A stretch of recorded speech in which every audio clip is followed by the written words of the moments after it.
Hi friends, good morning to all of you. మళ్ళీ చాలా రోజుల తర్వాత మనం కలుసుకుంటున్నాం.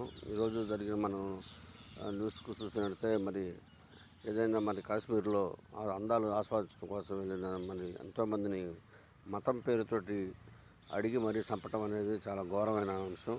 దాన్ని అందరూ ఖండించాల్సిందే. అవసరమైతే మరి మన ఈ విషయం మటుకి భారతీయులంతా కూడా మన గౌరవ ప్రధానమంత్రి మోడీ గారికి మద్దతు ఇవ్వాల్సిందిగా నేను కోరుకుంటున్నాను.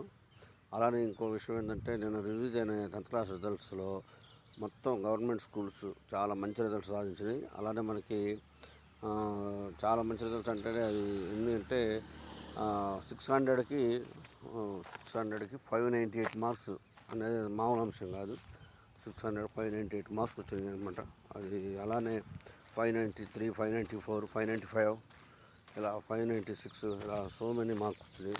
అలానే మనకి పల్నాడు జిల్లా కలెక్టర్ గారు అయితే ఒక తోబాడు అమ్మాయికి 1 ఎకరం పొలం కూడా రిజిస్ట్రేషన్ కూడా చేయడం జరిగింది. నిజంగా ఇలాంటి విషయాలు తెలుసుకున్నప్పుడు చాలా హ్యాపీ ఫీల్ అవుతాం అనమాట. ఎందుకంటే చదువే కాకుండా ఆ కుటుంబానికి కూడా ఎంతో కొంత హెల్ప్ చేసిన వాళ్ళు అవుతారనమాట. ఆ విధంగానే అలానే మన గుంటూరు జిల్లాలో కూడా ఏదైతే వచ్చినాయి మంచి మార్కులు వచ్చినాయో గవర్నమెంట్ స్కూల్ పిల్లలకి ఇలాంటి సహాయం చేయాలని నేను కోరుకుంటున్నాను.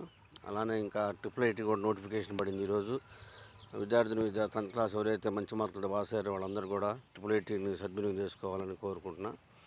ఇంకా మరి మనం చూసినప్పుడు ఇంటర్మీడియట్ రిజల్ట్లో కూడా మంచి రిజల్ట్ వచ్చినాయి. లోకేష్ గారు మరి ఎన్నో మంచిగా నిర్ణయాలు తీసుకొని ఈ విద్యా వ్యవస్థలో ఎన్నో అద్భుతాలు సృష్టిస్తున్నారు. మరి లోకేష్ గారికి కృతజ్ఞతలు తెలియజేస్తున్నాను. మరి ఇంకా మరి ఏ విషయంలో అయినా కూడా మనం గవర్నమెంట్ తీసుకునే ఈ కాశ్మీర్ విషయంలో మన కేంద్ర ప్రభుత్వం తీసుకునే ప్రతి నిర్ణయానికి అందరం కూడా మద్దతు ఇచ్చి ఈ యొక్క ప్రమాదకరమైన సిచ్యువేషన్ నుంచి అందరూ బయటకు రావాలని కోరుకుంటూ అందరికీ శుభోదయం, శుభాశీస్సులు. Thank you one and all.